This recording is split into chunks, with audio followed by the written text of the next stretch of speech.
Hindi inaasahan ng marami na sa isang simpleng Instagram post ni Maris Racal ay mag-iinit hindi lang ang tabing dagat, kundi pati na rin ang buong social media. Habang abala ang karamihan sa kanilang mga pang-araw-araw na gawain, isang nakakagulat at nakakapanabik na larawan ang biglang sumabog sa feed ng netizens. Isang Maris Racal na walang takot na ibinalandra ang kanyang kaseksihan sa dagat, suot ang kanyang napaka-bold na swimwear. Hindi ito basta-bastang larawan lamang, kundi isang patunay na kaya niyang makipagsabayan sa mga reyna ng kaseksihan sa industriya. Pero ang tunay na ikinagulat ng lahat, ang reaksyon ni Vice Ganda. Agad na nagbigay ng matinding komento ang Unkabogable star na tila hindi makapaniwala sa nakita niyang post. "Puning! Kunin mo nga yung harina sa baba!" Sambit ni Vice na agad namang nagdulot ng tawanan at ingay sa comment section. Ano nga ba ang ibig sabihin nito? Para ba siyang nalusaw sa alindog ni Maris o gusto niyang gawing palaman sa tinapay ang aktres? Walang nakakatiyak pero isang bagay ang sigurado. Naloka talaga si Vice sa kaseksihan ni Maris. Ngunit hindi lang si Vice Ganda ang nataranta sa naturang post. Mabilis itong napansin ng mga netizens na agad-agad ding nagbigay ng kani-kanilang reaksyon. Grabe! Lalong uminit!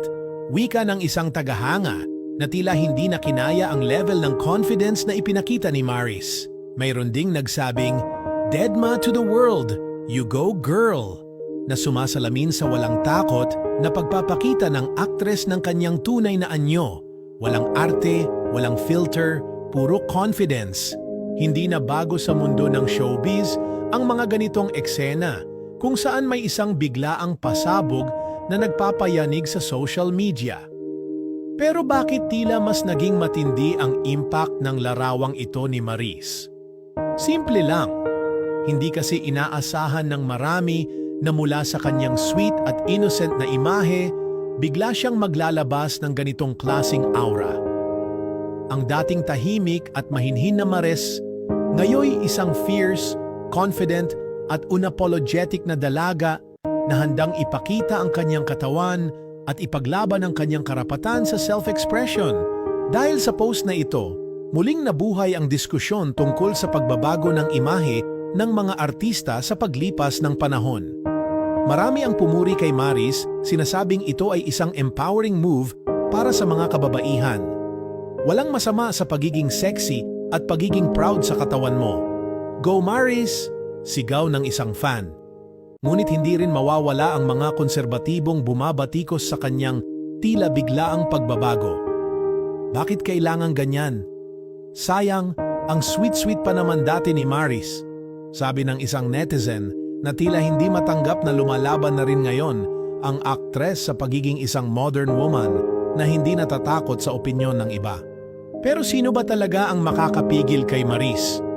Sa panahong ito ng social media, kung saan ang bawat galaw ng isang artista ay sinusuri at hinuhusgahan, napakahirap manatili sa isang imahe lamang. Natural lang na lumago, magbago at mag-evolve ang isang personalidad sa industriya. At kung ito ang paraan ni Maris upang ipahayag ang kanyang sarili, bakit hindi? Samantala patuloy pa rin ang ingay na dulot ng nasabing post. Ilang sikat na personalidad ang napakomento rin, kabilang na ang ilang celebrities na dati na ring nag-viral dahil sa kanilang sariling sexy transformations. May mga nagsasabing baka ito na ang simula ng mas daring at mas mapangahas na Maris Racal sa industriya. May ilan namang tila nang huhula na baka may paparating siyang bagong proyekto kung saan gagamitin niya ang kanyang bagong imahe. Isa lang ang tiyak, kung ito ay isang statement, isa itong napakalakas na mensahe. Hindi lang si Vice Ganda ang napamura sa gulat, kundi ang buong madlang people.